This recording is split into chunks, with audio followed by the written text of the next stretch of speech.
গাজায় যুদ্ধবিরতির মধ্যেও দিন দিন ঘনীভূত হচ্ছে মানবিক সংকট। খান ইউনুসের সহায়তা বিতরণ কেন্দ্রে খাদ্য পাওয়ার আশায় ঘণ্টার পর ঘণ্টা লাইনে দাঁড়িয়ে অনেকেও ফিরছেন খালি হাতে। স্থানীয়রা বলছেন, যে অল্প ডাল চাল মিলছে তা দিয়ে পরিবারের একবেলার খাবারও জোগানো কঠিন। জাতিসংঘ জানিয়েছে, সহায়তা প্রবেশ সীমিত থাকায় ক্ষোভ বাড়ছে বাস্তুচ্যুতদের মধ্যে। এমন অবস্থার মধ্যেও উপত্যকাটিতে হামলা অব্যাহত রেখেছে দখলদার বাহিনী। সোমবার গাজার দক্ষিণাঞ্চলে ইসরায়েলি হামলায় কয়েকজন হতাহত হয়েছেন। পশ্চিম তীরেও নেতানিয়াহুর বাহিনী আগ্রাসনে প্রাণ গেছে ফিলিস্তিনের। এর মধ্যেও যুদ্ধবিরতি মানে যুদ্ধের সমাপ্তি নয় বলে মন্তব্য করেছেন ইসরায়েলি প্রধানমন্ত্রী বেনিয়ামিন নেতানিয়াহু। যদিও মার্কিন প্রেসিডেন্ট ডোনাল্ড ট্রাম্প বলেছেন, ইসরায়েল হামাস যুদ্ধবিরতি অটুট ও দৃঢ় রয়েছে। ওয়াশিংটন যুদ্ধবিরতি বাস্তবায়নে নিবিড়ভাবে কাজ করছে বলে উল্লেখ করেন তিনি।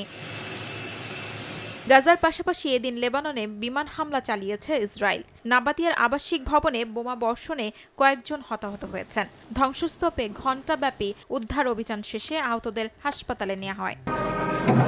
লেবাননে নতুন করে ইসরায়েলি বিমান হামলায় নিহতদের জানাজায় উত্তেজনা ছড়িয়ে পড়ে। স্থানীয়দের অভিযোগ, ইসরায়েলি বাহিনী বেসামরিক ঘরবাড়িকে যুদ্ধক্ষেত্রে পরিণত করছে, আর আন্তর্জাতিক সম্প্রদায় নীরব দর্শক হয়ে আছে।